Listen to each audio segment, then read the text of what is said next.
Welcome to the Real Estate Power Play Podcast, your launch pad for skyrocketing success in real estate investing.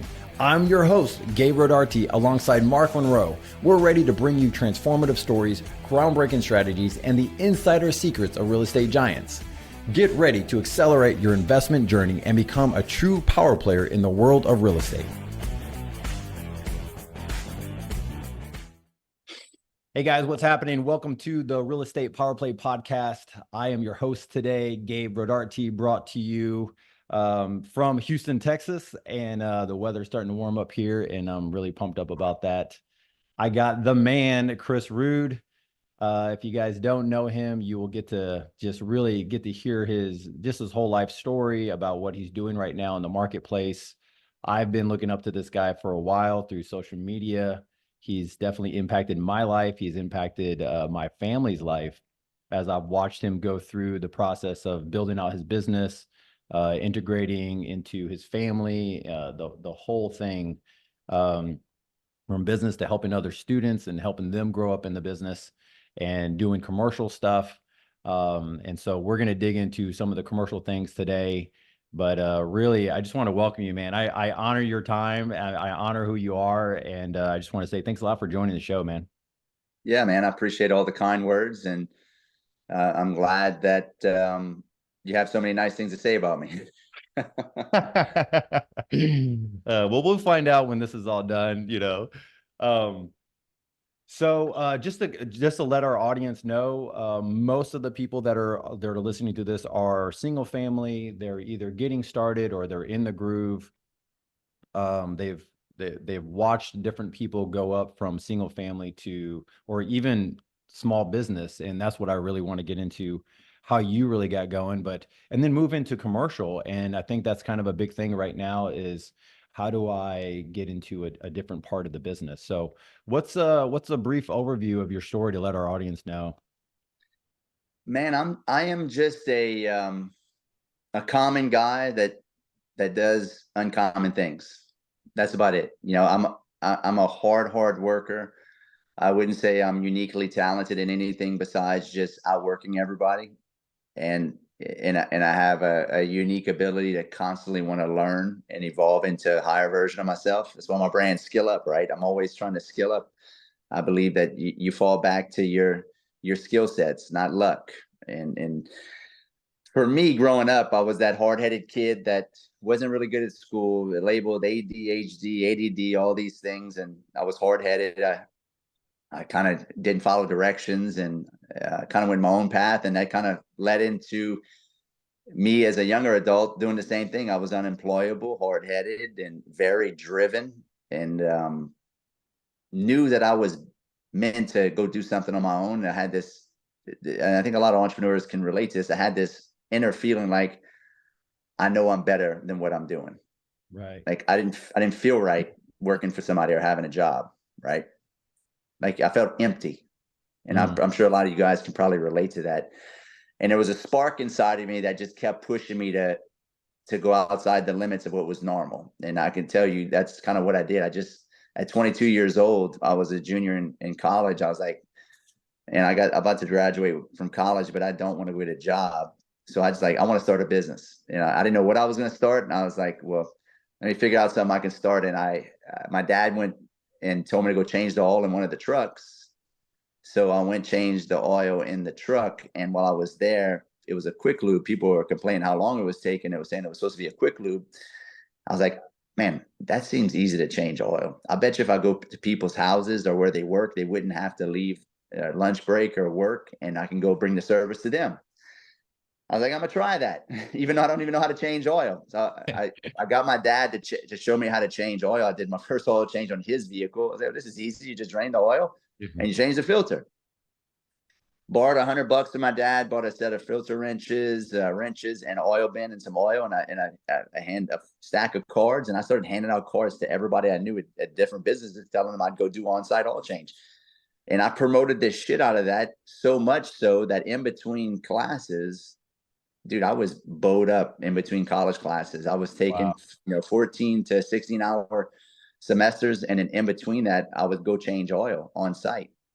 By the time I graduated college a year later, I had diversified, not only just doing oil change, but I was doing detail work. I was washing and waxing, and then I got into auto glass repair. I was fixing rock chips and replacing windshields. So I diversified, starting with oil changes, diversified into detail work and auto glass and tire rotation, things of that nature, to where my ticket price before was only like maybe $40 to change their oil. And then now I was able to upsell, and my average ticket price was like $200 on every car I would touch, because I'd find stuff I could upsell. By the time I graduated college, I was making $120,000 a year. This is back in 2005 when I graduated from college. I was like, dude, I'm not going to get a job. I'm going to keep doing this. So graduated college and pushed really hard. Bought another truck and a trailer. I had 2 trucks and trailers on the road. I was making real good money, but I realized that this is not a scalable model. I couldn't chase everybody because of time constraints, the driving and traffic. I was like, I need to get a shop. So I started putting it out there that I want to shop. And it got back to me that somebody wasn't paying their lease or rent at a shop. And I found out who the owner was and asked the owner, to put me in there. She kicked out that guy because he wasn't paying rent. And I started paying his rent, and I got my first physical location. I freaking tripled my income. Like, that's amazing. Right away. Wow. Started making a bunch of money. I was like, man, this is great. I got this under control. About 4 to 6 months had passed by. I was like, I want to get another shop. I got the process and system dialed in. We're making a lot of money. I don't need another shop.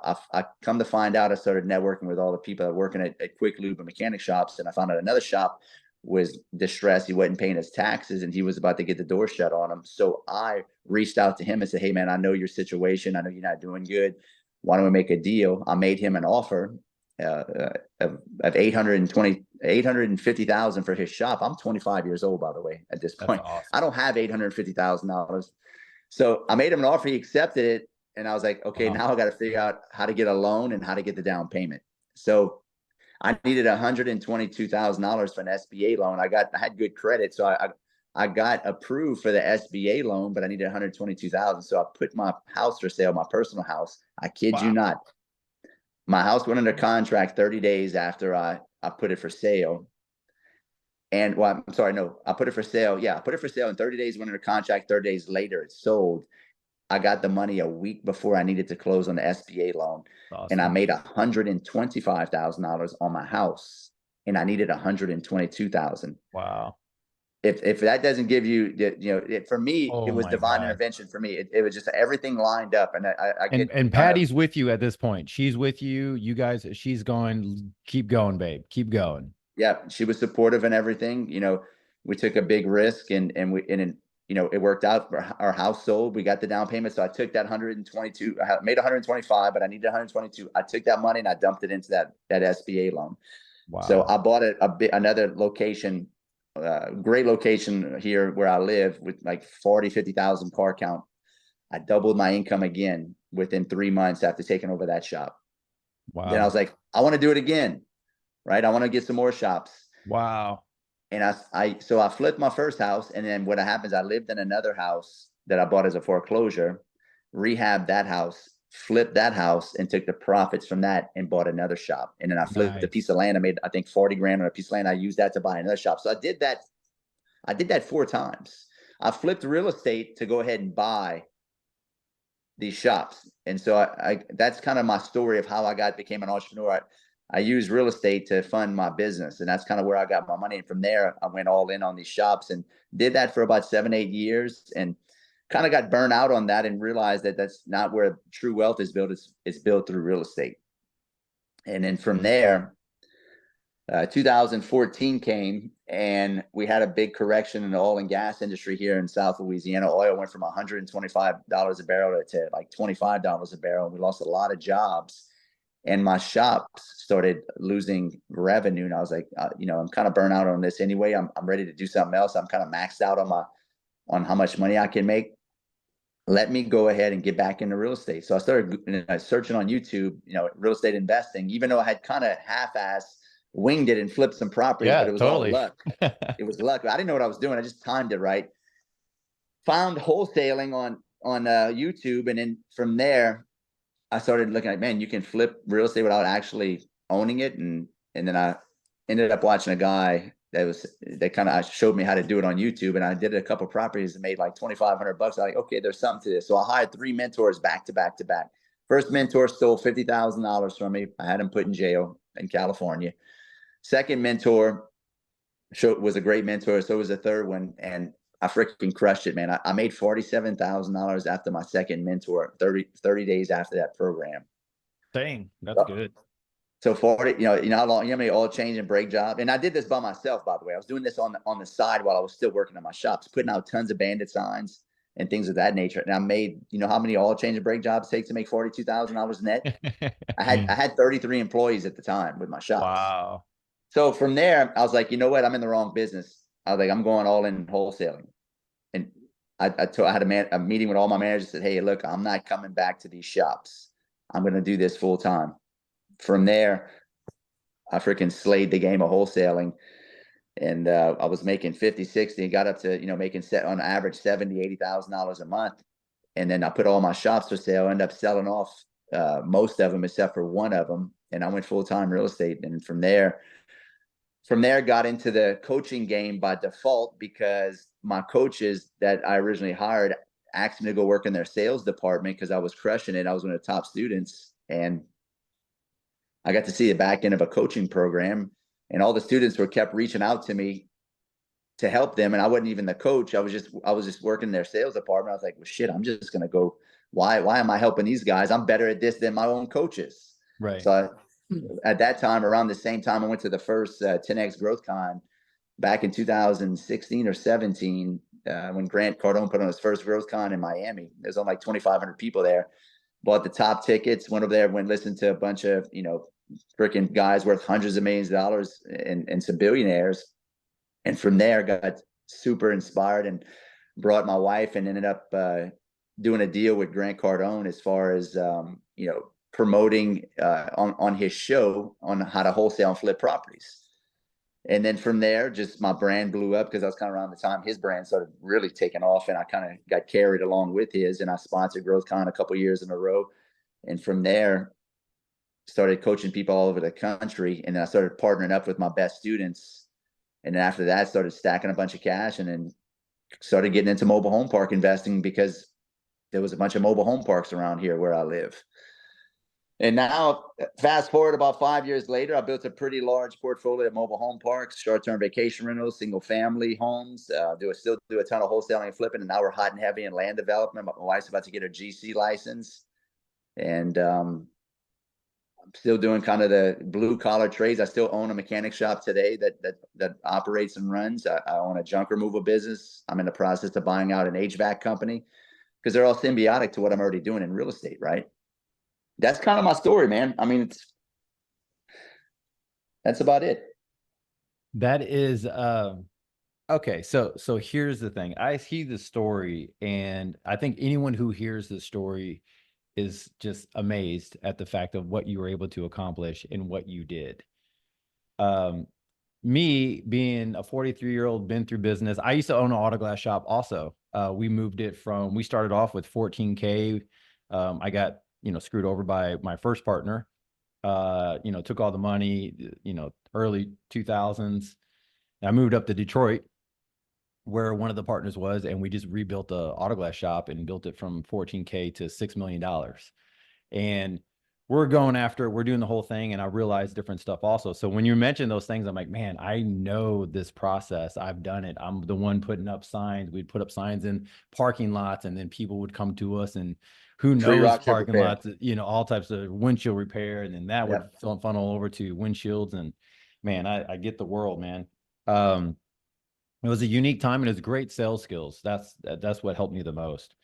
100%. That's you just nailed it. You don't have to be a great operator. I mean, you got to know what you're doing, but if you got amazing sales skills, you can make any business run. But one thing I didn't have, I wish I had when I was in my 20s and 30s, was great marketing skills. I was great at sales, but I was okay at marketing. If I'd have been just as good at marketing as I was sales, I probably could have franchised out my shops and maybe 10X the shops I had to. Oh, wow. Yeah. 10 or 20. I did all that. And built all the shops, B2B marketing, handing out business cards, inside sales when they come into the shop, upselling. door knocking, going business to business, picking up fleet accounts. But I didn't understand back then, this is 2005 to 2014. I didn't quite understand Facebook ads or I didn't understand. Google. I'm with you. Yeah, I just was Google. knocking on. We'd get fleet accounts, and Yeah, we were it was all door to excited door. about the fleet accounts. We're like, wow, we got another fleet, and then we're just working our asses off doing the fleet accounts, and I had no experience. Like this was Yep. like, I was a sales guy. I probably brought in for the company 75% of the sales. And I wasn't the primary owner of the company. I thought I was. Again, life lessons that I didn't know. Yep. But so yeah, there's a lot of similarities of that background. But man, I tell you what, those door knocking has it creates a callousness in a personal relationship that if you don't have those skills, it's really, I don't know how people would do it nowadays. I see people timid for the phone calls and those type of things. And I'm like, you kidding me? Imagine someone right in front of you telling you, get the hell out of my business. I don't want you around here. You're ruining my customers or my other stuff. And I'm positioning those things. So, but I wanted to hit on something you said. From my point of view, and maybe from the point of view of our audience, Chris and Patty have been doing this their whole life, like an upward trajectory. And I believe that's totally true. But life happens in all different ways. Absolutely. So where was the point? And I'm just going to go there right away because I want to know myself, because I think that my heart goes for the generation that's like the 30s upward, right? Where they're just going, damn, I got hit in the freaking nutsack 20 times. How do I bounce back? You've seemed like you've created a great callousness at some point during your life of going, you're just going to push through. Where was that for you? When was that where you're going, I was just questioning, like, okay, was this even worth it? And what am I doing here? I think all entrepreneurs have some point in there. Um, did you run across that point, or were you just the Of go-getter all course. the time? No, I was a go-getter all the time, but let me back up, because I mean I gave you the 50,000 foot view. I didn't add the details of the nightmares, right? You're right, right. Right when I opened that shop up, the first shop I bought. No, I'm sorry, the second shop I bought. The first shop I got was a kicked out. It was a lease, rented it. The second shop was the one that I had to sell my house Right. to buy it. Right. I timed everything so perfectly that I sold my house at the top of the market, where I made 127,000. 3 months later, the 2008 collapse happened. Oh, wow. 3 months later, the real estate Wow. market collapsed. So I bought those shops. The market collapsed. Then we had two hurricanes back to back where I live, Wow. and I got $125,000 in the hole within, I think it was about 3 to 5 months of buying those shops Wow. when I first bought them. And on top of that, I had no more money. I was out of cash. I had maxed out all my lines of credit. I had to fire everybody except for my top guys and get so lean and mean and work 6 days a week and never take a day off. I did that for a year to pull myself out of couldn't even make my American Express bill. They had to put me in a payment plan, and I got so lean and we all had to work our way out of this bad condition we were in. Yeah. That took about a year to get out of, but I worked my way out of. I had a nervous breakdown probably 4 months after buying my second shop. I lost about 25 pounds. I quit eating. I couldn't sleep. And Wow. I was having a genuine nervous breakdown because I was young. I was 25 years old. I thought you just start a business and everything's great. Right. Right. Yeah. So the unique thing I had is, yes, I had a lot of pain, but here's the thing. I woke up every morning and I showed up and I went to Right. work and I just pushed and I got lean and mean. And I did that over a duration of time, and I worked myself out of it, and I just didn't quit. And eventually you work yourself out of it. I did that in 2008. I got out of the bad condition I was in, got myself back profitable again, did really, really well up until 2014. In 2014, I was on the verge of bankruptcy in 2008. And then in 2014, it happened again with the oil crash. Wow. You're in Texas, right? Yeah. So Yeah. I remember.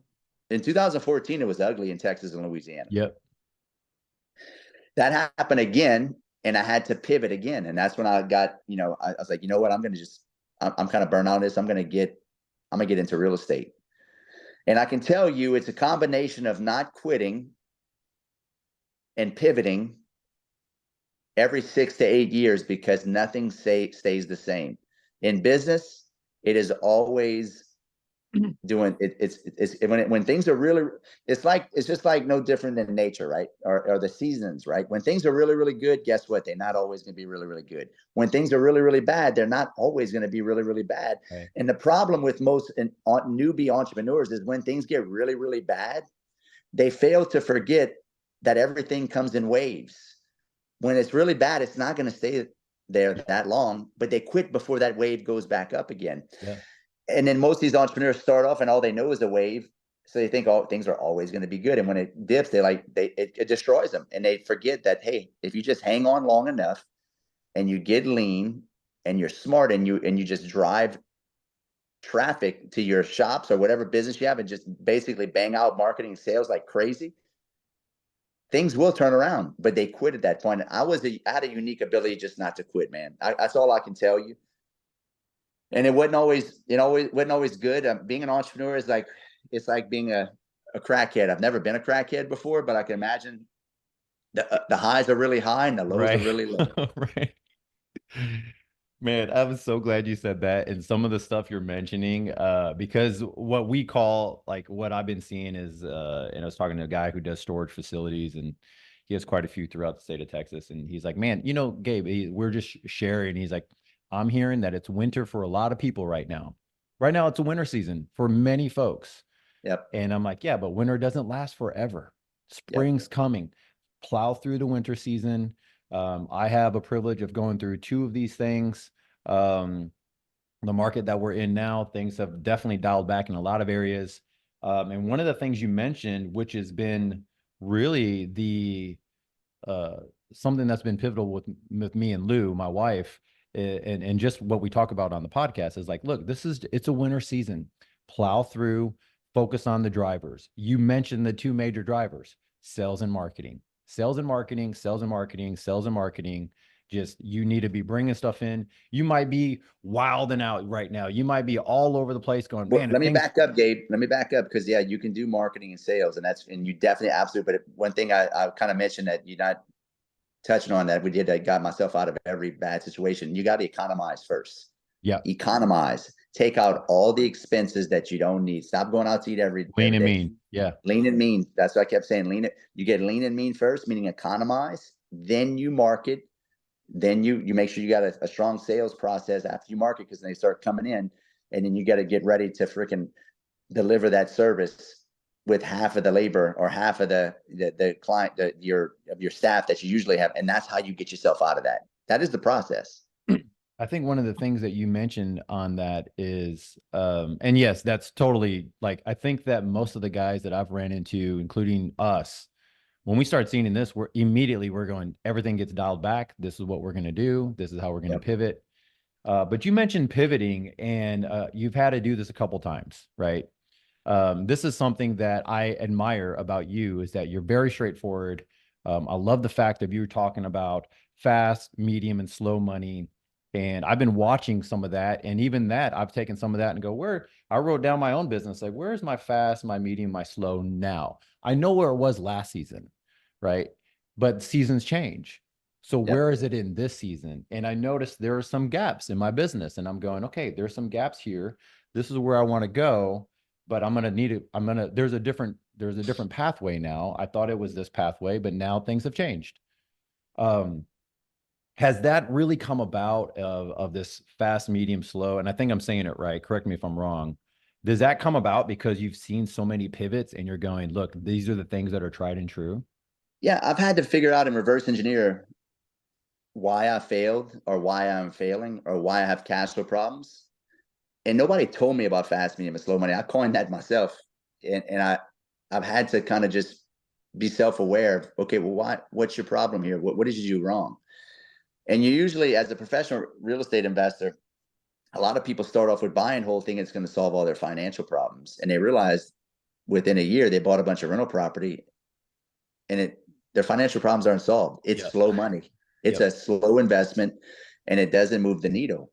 You got to have it because you need to have long-term investment, but rental property is a long-term solution, right? It's not a short-term solution. So if you become an investor, you have to have it's the velocity of money. How fast do you get paid? So fast money is going to be either a business, or maybe it's wholesaling, or maybe it's something that transacts on a daily or weekly basis to pay your bills today, right? It's going to be taxed at the highest tax bracket. It could be a W-2 job. It could be a small business that you own in the trades, or it could be wholesaling.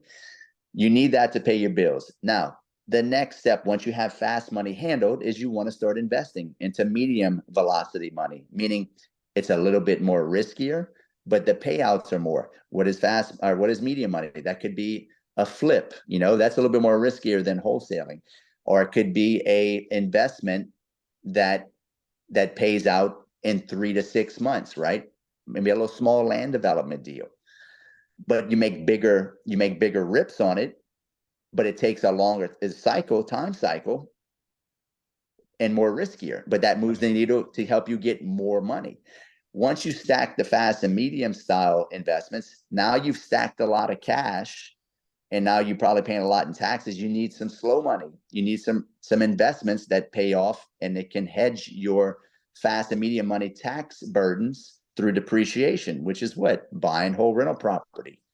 It could be oil and gas investments that give you depreciation. It's long-term. It could be, I don't really bank on the stock market. Maybe that's what you like. You invest in the stock market. It doesn't pay very well, but you're hoping to buy at this price and later it goes up. I don't recommend that. I recommend rental property, or investing in business, being an investor in a business that might not pay you, or even land development. Land development's sometimes a 2 to 3 year cycle. It doesn't pay immediately, but within 2 years you might make $500,000 to $1 million. So that's you have to have all three buckets going so that you can build wealth over a long period of time. You understand what I'm saying? So it's not Absolutely. it sounds very elementary, but it works if you work all three buckets. Because if you just do the slow money bucket, what happens? Yeah, you have all these investments, but they're not paying out, and you're going to have cash flow problems. Yeah. But then if all you do is fast money and you don't have any investments in rental property or anything like that, guess what? You're making a bunch of money, but what happens? You start paying a bunch of taxes. Yeah. And most people don't save also. It's not really you're just making money and you're just cash flowing, and people are not saving it. So it's the rental, the medium, or the slow money is really that forced savings, forced appreciation. You're forcing yourself to go, okay, this is what I want to do for savings. But I think savings in an asset, though, it's not necessarily saving money. It's correct. Taking your fast money, that your surplus fast and medium money, and rolling it into slow money investments. Not necessarily it's holding it and saving it. It's putting it in an investment that pays out slower, but it shields you from inflation. It shields you from tax burdens, and it keeps your money safe. As the best store of value, in my opinion, is definitely real estate. This is so good. And I think that those who are listening to it really needs to hear it. And so for those who are listening and seeing me through this podcast, we're at like over 110 episodes. We've seen us go through different things. Listening to Chris and watching some of the stuff he's done has helped us pivot through during this winter season that the whole economy is going through, and how to reposition things. I've looked at some of my assets that I'm like, I don't even want these assets anymore. They don't really produce what I want them to produce. I need to offload some of these other things, move them into some other stuff. Hey, there's some capital in here. I can get rid of the burden of an asset that's kind of just time consuming, and who knows if it'll ever really pay off long term, but there's some equity in there. Pull that off and move that into some other things. And so this had been, for those who are listening, this whole concept is something that I am just now learning with Chris as Chris is developing it. And literally it's through his YouTube shorts, it's through like just video that I'm watching. It is just really fun to watch go through the whole process. And I'm going, okay. And then I'll just go back to Lou and we'll just have a team meeting within my own group, which is not, we stayed really tight and really small. I'm glad we did. I'm glad we didn't try to blow the doors off and have a big team right before all like this downturn happened. I've seen a lot of my friends really try to go big too fast. So we got really tight, and then I go, okay, guys, this is what we're going to start working on. And even that, by doing that, I started looking at where I want to use my license. Where do I want to use that really fast stuff, Chris? Like, okay, even my wife, I'm like, okay, Lou, she does a lot of, she creates notes and other things. I'm like, okay, notes are great, but they take some time to do. So how can we reposition some of these other types of properties that come in when the phone rings differently? Our phone's been ringing in a way where we have someone who's been in the house in a new build for less than a year and ready to move. Like, I just got to get out of this place. Okay, how can we position that property? Um, so, and again, keeping this in mind of going, cash flow is king. You always got to keep that machine going. Um, Energy losses. One of the things I like about you, and guys, if you have a chance, go to his podcast. It's basically Beyond the Skills, right? Is the podcast. Yes, sir. And Chris brings on other people and interviews, and he has a lot of stuff that he brings out and nuggets from his own business and his life experience. Um, Energy losses. So you talk about these buckets, right? And what I am looking at is seeing, and I know you mentioned it a couple of times, of things that people focus on that we've experienced over the life of business that we're going, man, that's really not the best thing to focus your energies on right now. Maybe not, definitely not in this season. Maybe if you're growing or you're bigger and some development and you're working on back end systems galore, but really there's only a couple key principles. What are some things that you've seen right now? Maybe it's social media, for instance, or maybe it's something where just bad teaching, bad education that's out there right now. What's something that you're seeing that's like really high on the mark for people that are coming into your classes and coming into students, and you're going, quit that. Stop thinking Yep. that way. Let me help you out. What is something that you're seeing in this economic cycle, in this world that we're in today? Two things. The first thing I hear from all these people selling bullshit online, and so it's not all bullshit, but it's a lot of half truths, and that's scale your business, scale, scale, Oh gosh. scale. You got to scale. Why? Why do I need to scale? I've scaled businesses and I've been lean and mean. There's a time to scale and there's a time to be lean and mean. There's a time to play offense and there's a time to play defense. What season in the business cycle are you in? If you're in the summertime and the economy's freaking booming, absolutely. Yeah, and the market's ripe and you can scale, but what does scaling mean, right? Scaling means, because a lot of people think that you just scale a business, you're just going to make a bunch of money. Oh, you scale and you get $10 million in revenue. You may do $10 million in revenue with $9,800,000 in expenses.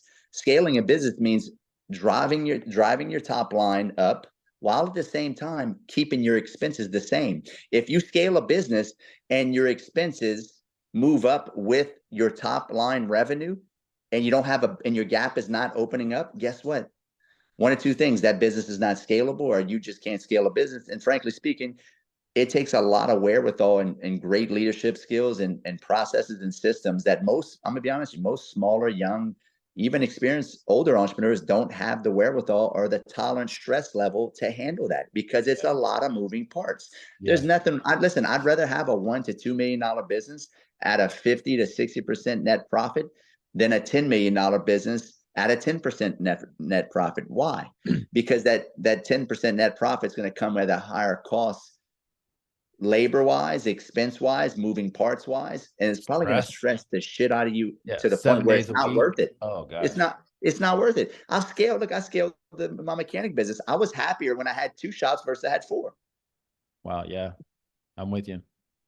So there's businesses that are scalable, and you got to keep in mind that people that are telling you to scale your business is because them telling you to scale your business online through their teachings is scalable for them because it's a digital product. They can keep their hard costs down and sell to the masses. That's scalable. I love this. You got to ask yourself why?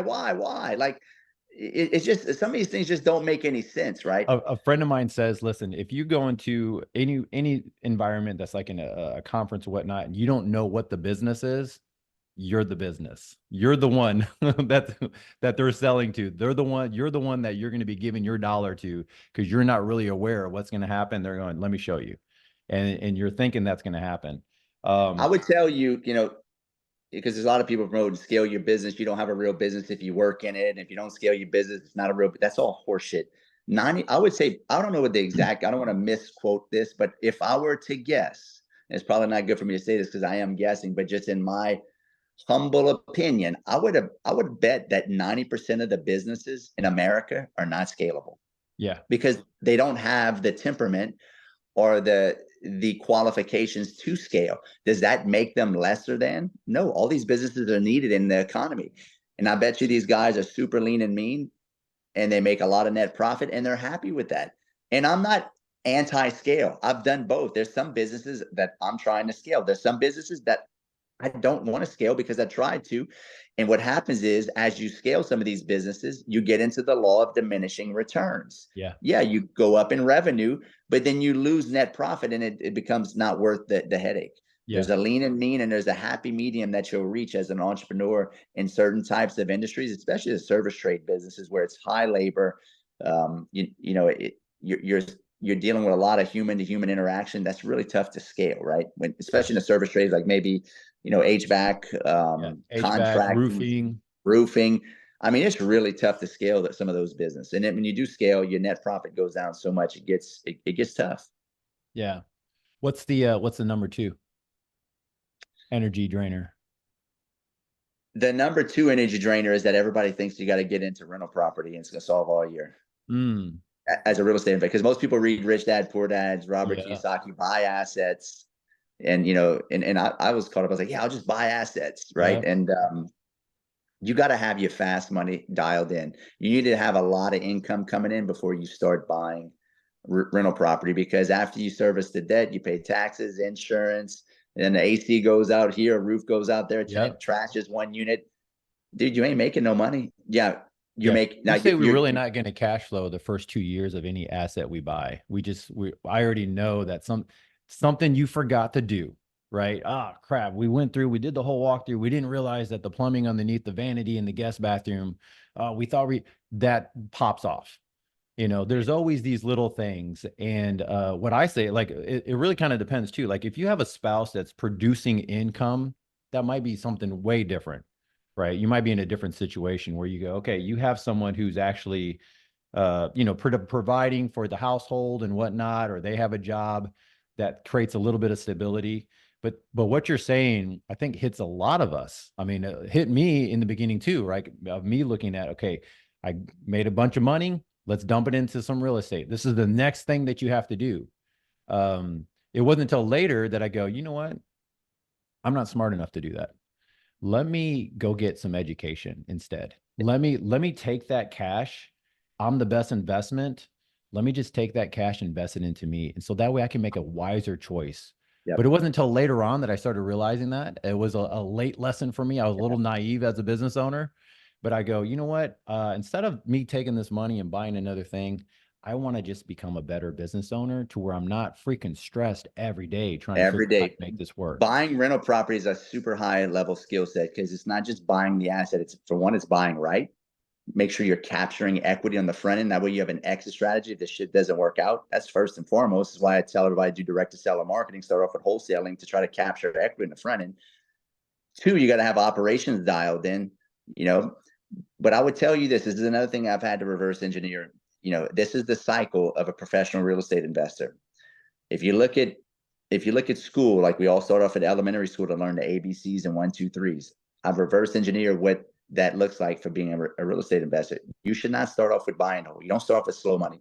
You start off with elementary school, which is what? Direct to seller marketing. That is the ABCs and the 1, 2, 3s of real estate. How to find and source off-market properties from motivated sellers with tons of equity buying, because you make money when you what? When you buy. Yeah. Right. You can't just go around buying real estate with no equity. You're going to be, get kicked in the nest. That you're not an investor. When you do that, you're a retail buyer. You do direct to seller marketing. From there, once you start wholesaling, because you're doing direct to seller marketing, stacking a little bit of cash, then you need to learn junior high level is the art of raising private money. Once you raise private money, you can start keeping some of the deals you're picking up from your wholesaling business to flip. That's the next cycle. That's high school. So elementary, direct to seller marketing, wholesaling, junior high, raising private money, high school, flipping. Now you've got your fast and your medium money handled. It's all through the cycle. It correlates with fast, medium, and slow money. You're in high school, you're flipping, you're stacking cash, you're making a bunch of money, you're starting to get a tax burden because you're making more money, and you're not using your own money because you're raising private money, so you're not stressed about that. You should never use your own Yep. money to flip houses. Now you're ready for college, which is what? Buy and hold. Because you gotta, now you're ready for the slow money part, because you know how to buy right. You're raising private money. The what it takes to rehab a house because you've been flipping for, say, a year, and now you have a tax burden because maybe you have 200,000 or 300,000 in your checking account. You have to write a check to Uncle Sam for maybe 100,000 of that. You don't want to do that. Now it's time for slow money. Right. You start doing buy and hold. But now that you're doing buy and hold, you know how to buy right. You can raise the private money to buy the buy and hold, and you know the construction process because you've been flipping. So you do buy and hold. Now you're at slow money. Once you're in college, it's slow money. Maybe you stack the portfolio. Doesn't mean you stop doing the other three things of elementary school, junior high, high school. Now you've built maybe a portfolio. You've bought maybe a couple hundred units. You're doing good. You got the process dialed in. You're doing a lot of value add rehab. You're creating equity. Now, what's the next evolution of that? That's going into, being a professor after college, which is what? Land development. That's where all the big players are at. That's the big swing. It's slow money. I'm glad you brought that up, man. But it's huge. But it's huge money. It's millions of dollars. It's like a giant flip. That's where I'm at right now. It took me almost 10 years. I've been in real estate full time going on 9 years now. It took me 10 years, almost 10 years to figure that out, right? But you don't start off with land development, No. right? But if you go through that whole cycle and you went through all that, it's the natural evolution. Right. And it's another piece of the slow money, but it's big money. I'm at that cycle right now. That's where all the big players at. Nobody got rich wholesaling and flipping properties. Great income. I'll always do it, but it doesn't move the needle. You need those big swings, and that's where land development comes in. That's that's professor mode. You become a professor. Look at who's the biggest, most richest people in real estate. What do? They're not wholesaling and flipping. They're developing land. Yeah. Now, then there's a finger that comes off that land development. You can get your GC license, right?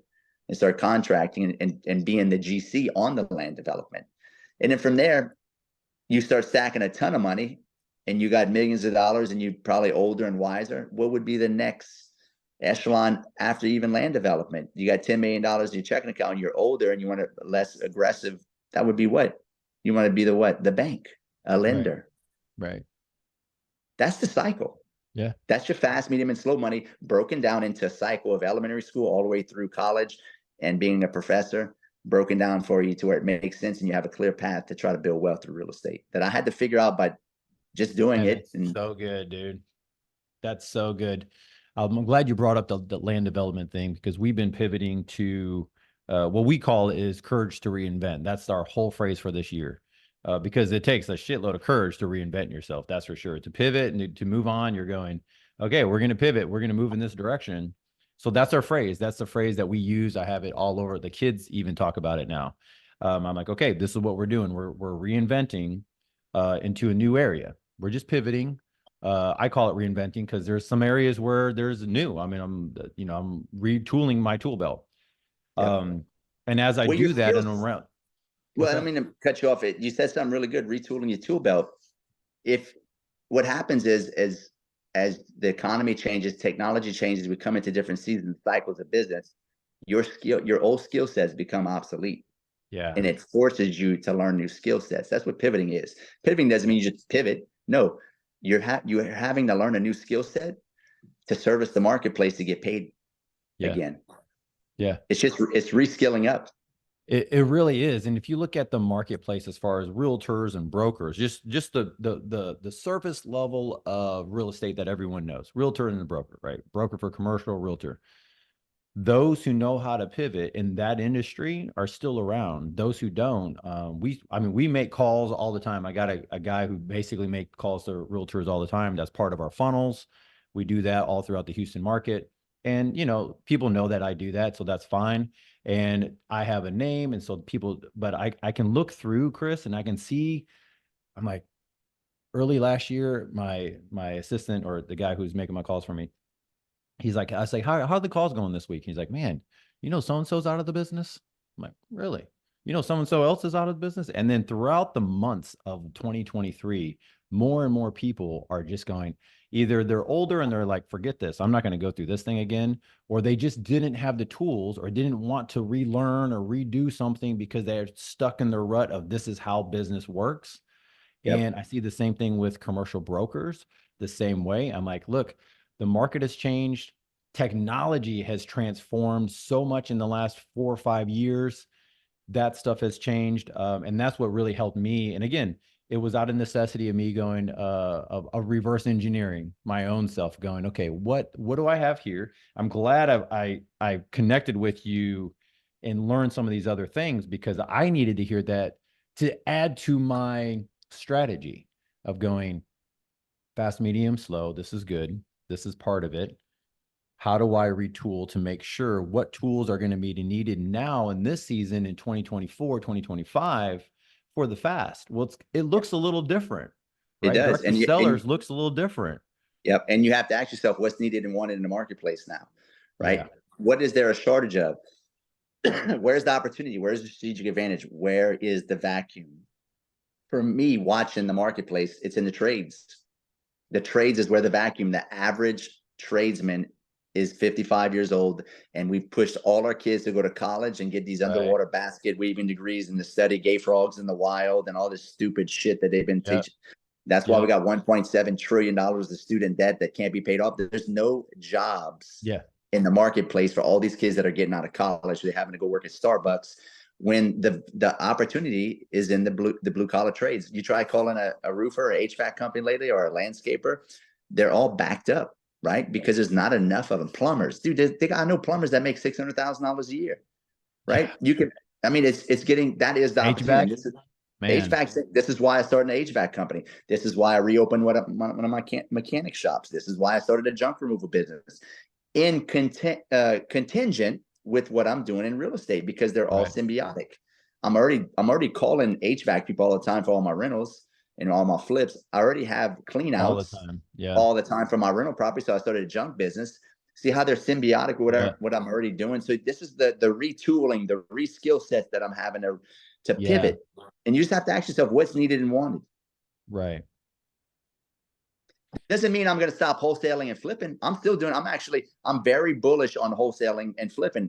I think it's going to get really good this year. I've already seen it. Our numbers up are way more from last year. Last year was a huge kick in the balls, right? Our income got cut in half from wholesaling and flipping. The market seized up, but interest rates are starting to slowly come down, and the marketplace is loosening up a little bit. And I do think as we go into this season at the end of this year, that there's going to probably be a lot of foreclosures. There's going to be a lot of people that are in tough spots. Credit card debt is through the roof. I think people are going to start selling their house and have to start renting. So I think wholesaling and flipping, I'm very bullish on. I'm not very bullish on buy and hold right now.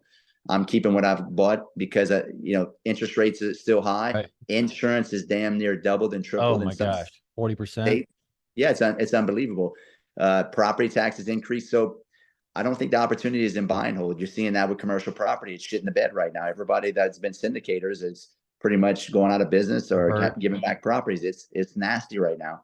So you just got to know. Now, will it come back? Sure. I think it'll come back eventually. You just got to know that's not where the opportunity is at. But you mentioned something about development though. Like what is that? And for those who don't know, the difference between the buy and hold strategy and going, okay, but development is a different type of strategy. What made you get into that? Was it like a buddy of yours? And by the way, guys, those who don't know, we got to hop off in a bit. I honor Chris's time. I know he's a busy man. He's so busy. It was tough to get him out here right now as a guest, but he runs the Allies Mastermind. You guys need to see what he's doing there. He's definitely has a group of people of just heavy hitters that just want to give back to the community and give back to the investors and entrepreneurs. So go check the Allies Mastermind. You've been putting that on for how long? We've been doing that now for about 5 years. 5 years. So that is a game changer. But is it because of that you've learned development? Like how did you get involved in the development side? I got into development because the natural progression of where I was at on the cycle, what I told you on the elementary school, junior high, I was like, okay, I did a ton of direct to seller marketing. I know how to raise money. I've been flipping for a while. I have a big portfolio.